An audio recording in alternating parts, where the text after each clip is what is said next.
রাধে রাধে বন্ধুরা, কাল এক বিশেষ দিন।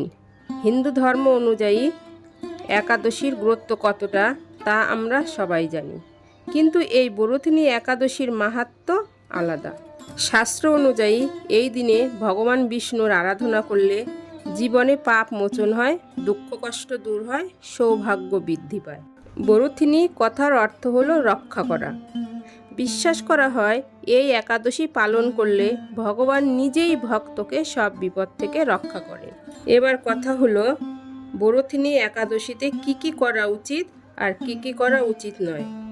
যদি তোমরা এই একাদশী পালন করো তাহলে সব থেকে আগে দূর করতে হবে মিথ্যা কথা, রাগ আর নেতিবাচক চিন্তা।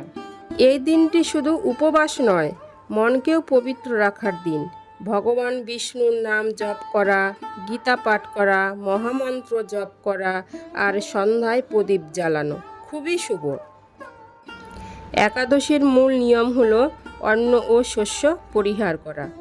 তাই এই দিনে এড়িয়ে চলতে হবে ভাত, রুটি, ডাল, ছোলা, মটর, শিম, মূলা, গাজর আর আমিষ জাতীয় খাবার।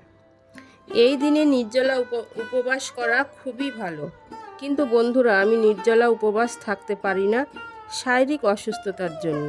তাই দুধ, ফল, সাবুদানা, আলু এইসব খেয়েই উপোস থাকি। বন্ধুরা, একাদশীর আগের ও পরের দিন নিরামিষ খেতে হয়। তোমরাও কি বরথিনী একাদশী করছো? কমেন্টে জানিও। রাধে রাধে।